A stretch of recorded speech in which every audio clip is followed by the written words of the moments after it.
Hello students, आज हम लोग टाइप्स ऑफ केमिकल इक्वेशन पढ़ेंगे और इसमें बैलेंसिंग पढ़ेंगे, है ना। कैसे हम लोग इक्वेशन को बैलेंस करते हैं, और ये 8 टू लेकर 11 हर एक क्लास के लिए इंपॉर्टेंट है ना। तो ध्यान दो।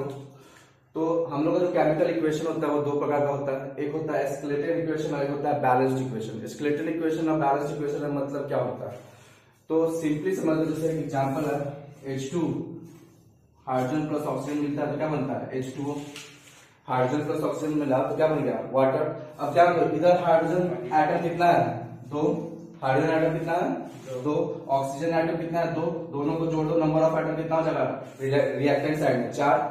और इधर देखो ऑक्सीजन हाइड्रोजन एटम कितना है 2, ऑक्सीजन कितना है 1, दोनों को जोड़ दो प्रोडक्ट साइड में, टोटल एटम कितना हो गया 3। तो जब number of atom reactant side में और प्रोडक्ट साइड में सेम ना हो, जब number of atom reactant side में और प्रोडक्ट साइड में सेम ना हो तो उसको हम बोलते हैं स्केलेटल इक्वेशन। लेकिन बैलेंस इक्वेशन क्या होता है, जैसे यही हो गया H2 प्लस O2 और इसमें बना दिए H2 और इसको बैलेंस करते हैं, यहाँ पे 2 और यहाँ पे 2 देकर, तो देखो तो इधर कितना जाएगा 2 2 जा 4, हाइड्रोजन एटम ऑक्सीजन एटम हो जाएगा 2, दोनों को जोड़ दोगे तो 6 हो जाएगा। यहाँ पे देखो 2 2 जा 4 हाइड्रोजन एटम और 2 2 यहाँ पे कुछ नहीं तो 1 है, 2 1 जा 2 ऑक्सीजन एटम, तो टोटल 6 हो गया। तो number of atom reactant and product side में क्या हो गया सेम हो गया। तो जब नंबर ऑफ रिएक्टेंट प्रोडक्ट और रिएक्टेंट एंड प्रोडक्ट साइड में सेम होता है तो उसको लोग क्या बोलते हैं बैलेंस्ड इक्वेशन। तो स्केलेटल इक्वेशन क्या हुआ, those chemical equations which have different number of atoms on reactant and product sides are called skeletal equation, and the chemical equation in which the number of atom on product side and in reactant side are equal, then it is called balanced chemical equation। ठीक है, तो इसको थोड़ा लिख लेना, ये दोनों example उतार लेना और साथ में थोड़ा डिफरेंशियल लिख लो, डिफरेंशियल लिख लो। तो स्केलेटल और बैलेंस केमिकल इक्वेशन क्या होगा, skeletal equation the chemical equation in which number of atoms in reactant side is not equal to the number of atoms in product side. तो जब number of atom reactant side में बराबर ना हो product side से number of product side का number of atom से, तो उसको हम क्या बोलेंगे स्केलेटल इक्वेशन। बैलेंस इक्वेशन क्या होगा, the chemical equation in which number of atoms in reactant side is equal to that of the product side. तो ऐसा केमिकल इक्वेशन जिसमें number of atom reactant side में हमेशा इक्वल होता है product side के बराबर में, जितना एटम उसके बराबर, तो उसको हम balance equation balance chemical equation कहते हैं। अब हर एक स्केलेटल इक्वेशन को हम लोग क्या करते हैं बैलेंस इक्वेशन में कन्वर्ट करते हैं, और ये कन्वर्जन आना चाहिए। इसको हम लोग दो मेथड से पढ़ेंगे, स्केलेटल इक्वेशन को बैलेंस इक्वेशन में कन्वर्ट करने का दो मेथड पढ़ेंगे, है ना। तो इसको उतारने में पॉज करके, तो बैलेंस का केमिकल बैलेंस का मतलब किसी भी स्केलेटल इक्वेशन को बैलेंस करने के लिए हम लोग दो मेथड का यूज करते हैं। एक होता है हीट एंड ट्रायल मेथड और दूसरा होता है एल्जेब्रिक मेथड। तो किसी भी केमिकल इक्वेशन को बैलेंस करने के लिए हम लोग ये दोनों मेथड में से कोई एक मेथड यूज कर सकते हैं। जो आसान होता है, जो मतलब इजी बोल दो केमिकल इक्वेशन होता है, उसके लिए हम लोग हीट एंड ट्रायल मेथड ज्यादा यूज करते हैं। लेकिन कॉम्प्लेक्स इक्वेशन जो होता है, जो बहुत बड़ा बड़ा इक्वेशन होता है, उसमें इसको यूज करना थोड़ा टफ हो जाता है, तो हम लोग क्या करते हैं एल्जेब्रिक मेथड को यूज करते हैं। ठीक है, तो हम लोग दोनों को देखेंगे कैसे कैसे सॉल्व करते हैं। तो सबसे पहले हम लोग हीट एंड ट्रायल मेथड देखते हैं, है ना। जो देखो, हाँ, तो हीट एंड ट्रायल मेथड एक एग्जाम्पल से हम लोग समझेंगे, है ना।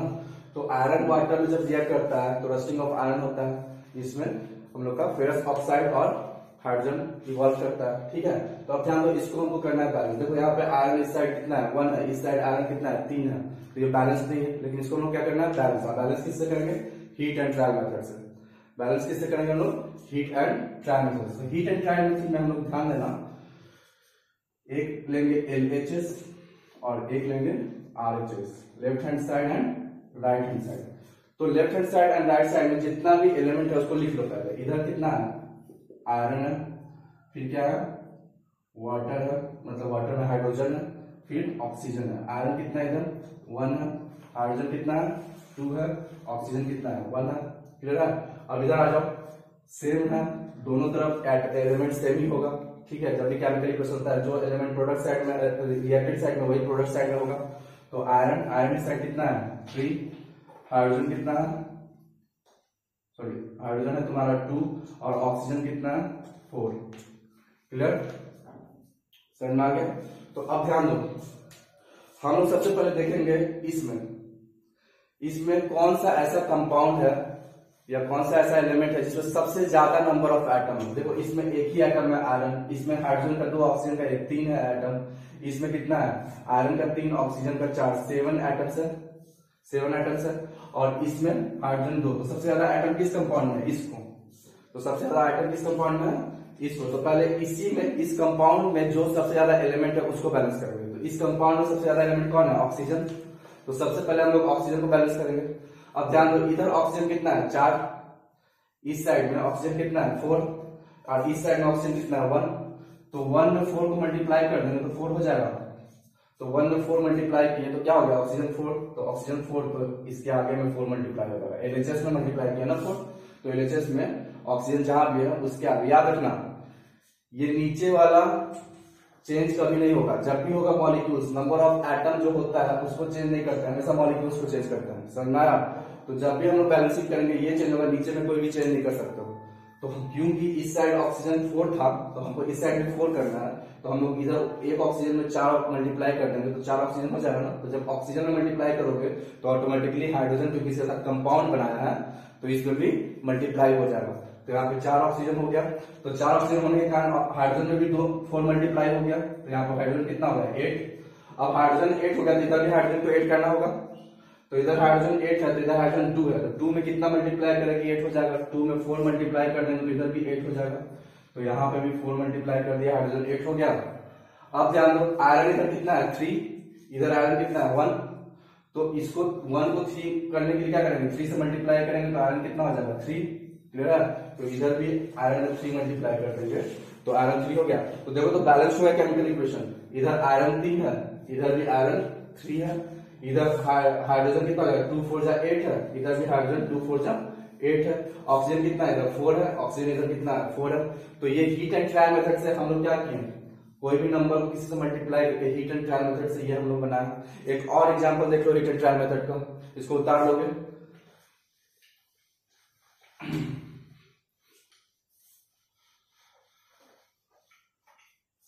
चलो एक और एग्जांपल देख लो।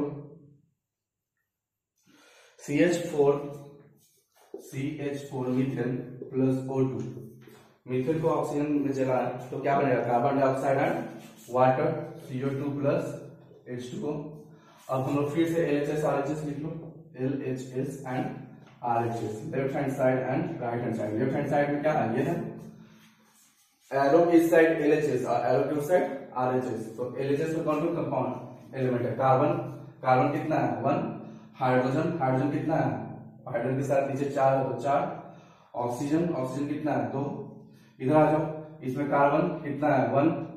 हाइड्रोजन कितना है, 2। ऑक्सीजन कितना है, देखो ऑक्सीजन इसमें 2 है और इसमें 1, तो टोटल कितना हो गया, 3। ऑक्सीजन टोटल कितना हो गया, 3। क्लियर। ऑक्सीजन टोटल हो गया 3। अब ध्यान दो, इसमें भी, इसमें तुम्हारा टोटल कितना एलिमेंट है, 5 एलिमेंट है, मतलब 5 आइटम है। 4 इसका, 1 इसका, 5। इसमें 2 है, इसमें 3 है और इसमें भी 3 है। तो सबसे ज्यादा एलिमेंट वाला पहले करते हैं। इधर भी कार्बन 1 है, इधर भी कार्बन 1 है, ये दोनों बैलेंस है। इधर हाइड्रोजन कितना है, 4, इधर हाइड्रोजन है 2। तो सबसे पहले हाइड्रोजन को हम लोग क्या करना होगा, 4। तो इधर 2 मल्टीप्लाई कर देंगे तो हाइड्रोजन 4 हो जाएगा। हाँ, तो जब हाइड्रोजन 4 हो गया तो यहाँ पे 2 मल्टीप्लाई कर दो। अब हाइड्रोजन 4 हो गया तो देखो ऑक्सीजन कितना हो गया, ऑक्सीजन 2 और यहाँ पे भी 2, 4 हो गया ना ऑक्सीजन। तो ये ऑक्सीजन अब कितना हो जाएगा, 4। जब हाइड्रोजन में 2 मल्टीप्लाई किया तो यहाँ पे ऑक्सीजन 1 था, तो इसको पहले जब 2 अलग अलग होना था इसके कितना, 2 + 1। ठीक है। अब 1 वाला में 2 मल्टीप्लाई होना, जिसमें हाइड्रोजन 2 था ऑक्सीजन 1 था, तो इसमें 1 वाला में भी 2 मल्टीप्लाई हो जाएगा तो हो जाएगा 2 + 2 4। क्लियर है। अब मेरा ऑक्सीजन 4 हो गया, हाइड्रोजन भी 4 हो गया। अब ध्यान दो, हाइड्रोजन तो बैलेंस हो गया, कार्बन भी बैलेंस है, ऑक्सीजन बैलेंस अभी भी नहीं हुआ है। इधर ऑक्सीजन कितना है, 4, इधर ऑक्सीजन कितना है, 2। तो इसमें 2 मल्टीप्लाई कर देंगे तो ऑक्सीजन 4 हो जाएगा। तो यहाँ पे 2 मल्टीप्लाई कर दो, हो गया इक्वेशन बैलेंस्ड। ठीक है। तो ये हीट एंड ट्रायल मेथड था। इससे रिलेटेड क्वेश्चन आप लोग बनाना, जो इक्वेशन आपसे नहीं बने वो हमको भेजना, हम आपको आज कुछ क्वेश्चन भेज देंगे व्हाट्सएप पे। ठीक है। नेक्स्ट जो मेथड हम लोग करने जा रहे हैं वो है एल्जेब्रिक मेथड, उसको देखते हैं, थोड़ा इंपॉर्टेंट भी है। चलो हाँ, नेक्स्ट मेथड जो हम लोग करने जा रहे हैं बैलेंसिंग का वो क्या है, एल्जेब्रिक मेथड। एल्जेब्रिक मेथड में भी हम लोग एग्जाम्पल समझते हैं। एल्जेब्रिक मेथड में हम लोग क्या करते थे, वेरिएबल मानते हैं, let this be X, let this be Y. तो यहाँ पे भी हम लोग मान लेंगे जो मॉलिक्यूल्स है हर एक का, उसको कुछ ना कुछ वेरिएबल मान लेंगे। तो सपोज करो हमको क्या करना है, बैलेंस करने के लिए हम लोग इसके आगे लिखते हैं ना, सबके आगे। तो इसके आगे मान लेंगे ए है, इसके आगे क्या मान लेंगे ए, इसके आगे मान लेंगे बी, इसके आगे मान लेंगे सी और इसके आगे मान लेंगे डी। सपोज करो ये नंबर लेने से ये बैलेंस्ड हो गया, A B C and D. Clear है, A B C and D. अब याद रखना, according to law of conservation of mass, जो 9th क्लास में तुम लोग आगे पढ़ोगे, ठीक है, और जो 10th में वो लोग पढ़ चुके हैं, तो कंजर्वेशन मास का number of atom on product side is always equal to the number of atom on the reactor side. अगर आयरन इधर 4 है तो इधर भी आयरन कितना होगा 4, मतलब कि जितना आयरन इधर होगा उतना ही आयरन उधर होगा। इसे तो बैलेंसिंग करते हैं। तो इसका मतलब कि इधर आयरन कितना है, देखो ये नीचे में नंबर ऑफ एटम होता है, ये number of molecules, total atom कितना होता है, number of atom multiply by molecules. तो इधर आयरन, ये आयरन कितना हो जाएगा, number of iron in product side, इधर आयरन कितना हो जाएगा 2 multiply by A that is equal to 2a। और इधर कितना है आयरन सी, इधर आयरन के नीचे 1 है तो ये आयरन कितना हो गया सी, तो इक्वल टू सी। ठीक है, तो आयरन दोनों साइड में इक्वल होगा ना, तो आयरन इस साइड में एलएचएस में आयरन कितना है 2a और आरएचएस में आयरन कितना है c। तो इसका मतलब हो जाएगा 2a is equal to c। हमको एक इक्वेशन मिल गया। दूसरा ऑक्सीजन, देखो तो ऑक्सीजन यहाँ पे कितना है 3 मल्टीप्लाई बाई ए, ऑक्सीजन क्या हो जाएगा 3 मल्टीप्लाई बाई ए। एलएचएस में, आरएचएस में ऑक्सीजन कितना है 2 मल्टीप्लाई बाई डी, तो that is equal to 2 multiply by D, that is 3a is equal to 2d। क्या हो जाएगा मेरा 3a is equal to 2d हो गया, ये दूसरा इक्वेशन। ठीक है, अब कार्बन का, कार्बन एलएचएस में कितना है, कार्बन एलएचएस साइड में कितना है, कार्बन देखो तो यहाँ पे b है, यहाँ पे कुछ नहीं, तो मतलब 1 multiply by b is equal to b। LHS में कार्बन कितना है b, आरएचएस में कार्बन कितना है, यहाँ पे भी कुछ नहीं, तो 1 multiply by d is equal to d। तो कार्बन दोनों साइड में क्या होगा इक्वल होगा, तो b is equal to D मिल गया हमको, b is equal to D मिल गया। तो हमको इक्वेशन क्या क्या मिला, पहला इक्वेशन मिल गया 2a is equal to c, दूसरा इक्वेशन हमको मिला 3a is equal to 2d, और तीसरा मिल गया b is equal to d। अब इसको हम लोग तीनों को, जो तीनों a b c d चारों है, इसको हम लोग रेशियो में लिख सकते हैं, है ना। इसको हम लोग इस चारों का रेशियो निकाल सकते हैं। कैसे निकालेंगे, तो देखो पहले तो सबको क्या कर दो a के फॉर्म में कर दो, सबको किसके फॉर्म में कर दो a के फॉर्म में कर दो। देखो तो c इज इक्वल टू क्या है, हमको c is equal to 2a मिला हुआ है। अब देखो d इज इक्वल टू क्या हो जाएगा, d इज इक्वल टू, ये 2 इधर चला जाएगा तो 3/2a हो जाएगा, d is equal to 3/2a। अब याद रखो d और b बराबर है, तो d इज इक्वल टू 3/2 है, तो b इज इक्वल टू भी क्या हो जाएगा 3/2 है, तो b इज इक्वल टू भी हो जाएगा 3/2 है। अब देखो तो c को भी a के फॉर्म में लिख दिए, d को भी a के फॉर्म में लिख दिए, b को भी a के फॉर्म में लिख दिया, और a is equal to a ही रहेगा, a तो a के बराबर ही है ना। अब ध्यान दो इसका रेशियो कैसे निकलेगा, a is to b is to c is to d, ये रेशियो है। अब रेशियो कैसे लिखोगे, a के जगह पे क्या लिखोगे a, b के जगह पे क्या लिख दोगे, b की जगह पे 3/2a ना, b 3/2a के बराबर है, तो 3/2a। c की जगह पे क्या लिखोगे 2a, और d की जगह पे 3/2a। Clear, 3/2a। अब ध्यान दो, इसको उतार लेना सब। हमको ये रेशियो मिल गया, रेशियो क्या मिला हमको, a is to 3/2a is to 2a is to 3/2a। अब ध्यान दो, जब हम लोग का रेशियो हो, रेशियो में जो कॉमन होता है सब में, उसको काट देते हैं। देखो इसमें भी a है, इसमें भी a है, इसमें भी a है, इसमें भी a है, कट गया सारा a, जो कॉमन होता है सारा में वो कट जाता है, तो बचा क्या 1 is to 3/2 is to 2 is to 3/2। अब याद रखना ये जो कोफिशिएंट होता है, ये जो बैलेंस करता है, ये कभी भी फ्रैक्शन नहीं हो सकता, तो हम लोग यहाँ पे 3/2 फ्रैक्शन नहीं लिख सकते, तो इसको हम लोग क्या करेंगे एल से निकाल लेंगे। एल से निकालोगे तो ये 2 का एलसीएम क्या आएगा 2, तो सब में 2 आ जाएगा, तो ये 2 1 से मल्टीप्लाई करेंगे तो 2, और यहाँ पे ऑलरेडी 3 है, नीचे में 2 है, तो यहाँ पे 3 रह जाएगा, 2 2 4, और ये ऊपर में 3 रह जाएगा। जैसे जोड़ते हो एल से निकाल के मल्टीप्लाई करते हो ना, इसके नीचे 1 है तो 2 लाने के लिए 1 इंटू 2 ऊपर में 2 मल्टीप्लाई कर देते हैं। तो वैसे ही अब ध्यान दो, सब में 2 कॉमन हो गया ना, तो 2 कट जाएगा, सब में 2 आ गया ना, तो 2 कट जाएगा। मेरा रेशियो क्या आ गया, 2:3:4:2। क्लियर? तो ये मेरा रेशियो आ गया, तो यही रेशियो है मेरा आंसर हो जाएगा। तो यहाँ पे हो जाएगा a इज इक्वल टू 2, वहां पे 3 होगा, a is equal to 2, b is equal to 2:3:4:3। हाँ सॉरी, यहाँ पे 3 है, यहाँ पे 3 है, तो b इज इक्वल टू हो जाएगा तुम्हारा 3, b is equal to 3, c is equal to 4 and d is equal to 3। Clear है? क्लियर है? अब देखो इसी क्वेश्चन को एक और तरीके से, इसी क्वेश्चन को जिसको अगर ये रेशियो वाला समझ में नहीं आ रहा वो दूसरे तरीके से देख लो एल्जेब्रिक में।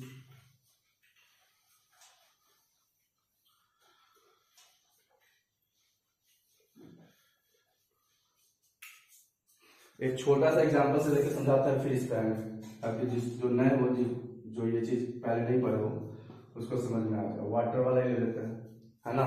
तो मान लेंगे हाइड्रोजन के पहले A होगा, ऑक्सीजन के पहले B होगा और वाटर के पहले C होगा, है ना। तो ये तो तय है कि दोनों साइड में हाइड्रोजन सेम होगा। तो इस साइड में हाइड्रोजन कितना है, 2 मल्टीप्लाई बाई A। हाइड्रोजन कितना है LHS में, 2 मल्टीप्लाई बाई A। और RHS में हाइड्रोजन कितना है, 2 मल्टीप्लाई बाई C। RHS में हाइड्रोजन कितना है, 2 मल्टीप्लाई बाई C। क्लियर है? तो ये दोनों इक्वल होगा ना, that is 2A is equal to हो जाएगा 2C। तो ये 2 कट जाएगा, तो A इज इक्वल टू क्या हो जाएगा, C। A हमारे C के बराबर हो गया। अब आ जाओ ऑक्सीजन पे। ऑक्सीजन इधर कितना है, 2B LHS में, और RHS में ऑक्सीजन कितना है, 6C। यहाँ पे 1 है ना, तो 1 multiply by C equal to C, equal to C। Clear है? तो दैट मीन्स मेरा C इक्वल टू 2B हो गया। अब ध्यान दो, किसी एक को A को या C को या B को 1 मान लो, किसी एक को क्या मान लो, 1 मान लो। तो let A be 1, let A be, sorry let A is equal to 1, A को 1 मान लो।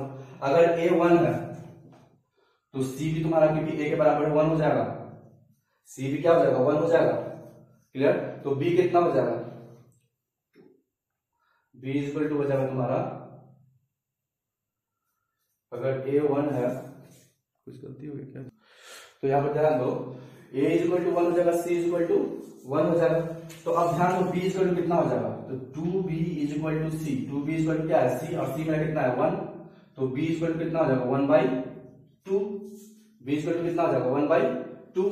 अब यहाँ पुट कर दो सबको, ये सब वैल्यू को इसमें पुट कर दो, ठीक है। अगर इसमें पुट करोगे तो A मेरा आ गया 1, B आ गया 1/2 और C आ गया मेरा 1। लेकिन फ्रैक्शन कभी अलाउ है क्या, नहीं। तो फ्रैक्शन अलाउ नहीं, तो जितना भी मॉलिक्यूल्स है सबका एलसीएम निकालेंगे। इसके नीचे कुछ नहीं है, 1 है, इसके नीचे, तो एलसीएम निकालोगे 1, 2 और 1 का, तो कितना आ जाएगा, एलसीएम आ जाएगा 2। एलसीएम कितना आ जाएगा 2। क्लियर है? तो नीचे में 1 है, तो 1 को 2 लाने में क्या करना पड़ेगा, 2 से मल्टीप्लाई, तो ऊपर में 2 मल्टीप्लाई कर दो, यहाँ पे क्या हो जाएगा 2, यहाँ पे भी हो जाएगा, सॉरी यहाँ पे 1 ही रहेगा क्योंकि पहले से 2 है, और यहाँ पे मल्टीप्लाई करने में क्या हो जाएगा 2, और ये नीचे वाला खत्म हो जाएगा, सब में 2 सेम आ जाएगा ना। तो वही हम लोग जो इसमें किए थे, क्या बोलते हैं, रेशियो वाला में किए थे, वही प्रोसेस है। लेकिन बस याद रखना, जिसमें फ्रैक्शन आएगा ना, यहाँ पे तो क्योंकि एक ही फ्रैक्शन है तो ये सीधे 2 मल्टीप्लाई हो गया बाकी में। लेकिन अगर 2 फ्रैक्शन होगा तो जो एलसीएम आएगा उसको मल्टीप्लाई करेंगे, ठीक है। फिर से इसको देख लो एक क्वेश्चन,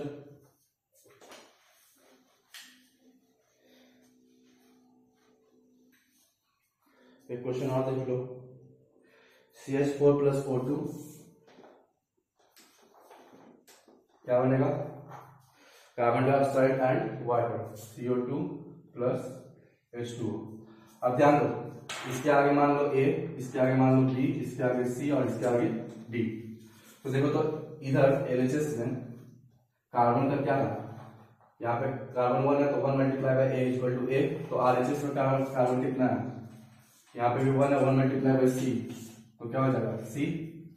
तो A इक्वल टू C मिल गया हमको, A इक्वल टू C मिल गया। उसी तरह से अब हाइड्रोजन में आ जाओ। हाइड्रोजन LHS में कितना है, 4 मल्टीप्लाई बाई A, तो 4A, और इधर हाइड्रोजन कितना है 2 मल्टीप्लाई बाई D, तो इक्वल टू हो जाएगा 2D। क्लियर? अब इधर आ जाओ, ऑक्सीजन में, oxygen is equal to 2 multiply by B, तो हो जाएगा 2b। और उधर ऑक्सीजन कितना है, ध्यान दो, इधर ऑक्सीजन दो पार्ट में है, तो दोनों में देखो इधर कितना हो जाएगा 2 मल्टीप्लाई बाई सी, तो 2c, और इधर ऑक्सीजन कितना है 1 मल्टीप्लाई बाई डी, तो 1d, दोनों को जोड़ देंगे ना, तो 2c प्लस डी मेरा ऑक्सीजन हो जाएगा उस साइड में, यहाँ पे 2 मल्टीप्लाई बाई सी और यहाँ पे 1 मल्टीप्लाई बाई डी, तो टोटल ऑक्सीजन कितना हो जाएगा, दोनों को जोड़ देंगे, है ना। तो अब ध्यान दो, ये हमको मिल गया, तो हमको A इज इक्वल टू सी, पहला इक्वेशन क्या मिला, A इज इक्वल टू सी, दूसरा इक्वेशन क्या मिला 4a is equal to 2d, और तीसरा इक्वेशन मिला 2b is equal to 2c plus d, 2b is equal to 2c plus d। हाँ, तो हमको क्या मिल गया, ये तीनों इक्वेशन मिला। अब ये तीनों इक्वेशन में देखो a इज इक्वल टू सी है, अब यहाँ पे 4a is equal to D है, तो इसका मतलब हमको इस चीज में हमको c is equal to a मिल गया, इससे हमको क्या मिल जाएगा, ये 2 इधर आकर डिवाइड हो जाएगा, तो क्या हो जाएगा d is equal to 2a हो जाएगा, d is equal to 2a। अब ध्यान दो, यहाँ पे d का वैल्यू पुट कर दो, यहाँ पे d का वैल्यू 2a पुट कर दो, इसमें क्लियर, इसमें d का वैल्यू 2a और c का वैल्यू a पुट कर दो, तो हमको मिल जाएगा 2b, c के बदले में a, तो हो जाएगा 2a, और d के जगह में 2a, तो प्लस 2a हो गया। तो यहाँ पे क्या हो जाएगा 2b is equal to 4a, ये 2 से कट जाएगा, तो हो जाएगा तुम्हारा b is equal to 2a। अब देखो हमको a b c सब और d सब a के फॉर्म में मिल गया ना, a is equal to a तो होता ही है, b इज इक्वल टू क्या मिल गया 2a, c is equal to क्या मिल गया a, और d इज इक्वल टू क्या मिल गया 2a। अब ये चारों का रेशियो निकाल लो, तो हमको क्या हो जाएगा a is to b is to c is to d is equal to a is to 2a is to a is to 2a। अब इस चारों में कॉमन क्या है, a कॉमन है, तो a कट गया, तो बचा क्या, यहाँ पे 1 is to 2 is to 1 is to 2, ये रेशियो बचा, तो बस a के जगह पे हो जाएगा 1, b के जगह पे हो जाएगा 2, c के जगह पे हो जाएगा 1, और d के जगह पे हो जाएगा 2। देखो तो इक्वेशन बैलेंस हो गया, CH4 plus 2O2 CO2 plus 2H2O। तो इक्वेशन बैलेंस ऐसे होता है, ये एल्जेब्रिक मेथड से, क्लियर है। चलो आज के लिए इतना काफी है। तो ये एल्जेब्रिक मेथड है जिसको हम लोग बैलेंस किए एल्जेब्रिक मेथड से। हम लोग दो मेथड पढ़े, रिटन trial method and algebraic method. अब देखो क्वेश्चन बनाना पड़ेगा समझने के लिए, हम तो बता दिए प्रोसेस, अब क्वेश्चन बनाओ, नहीं बनेगा पूछो, हम वीडियो अपलोड कर देंगे फिर से बनाकर। तो और जितना बनाओगे उतना ज्यादा क्लियर होगा। यहाँ पे कुछ लोगों को प्रॉब्लम होगा अगर नहीं आगे बनाओगे तो, ठीक है, तो आगे बनाओ, जो नहीं बनेगा हमको क्वेश्चन भेजो, हम उसको एक वीडियो में, अगर छोटा सा वीडियो होगा तो व्हाट्सएप पे भेज देंगे, है ना। तो खुद से बनाओ और पूछो क्वेश्चन, ठीक है। चलो।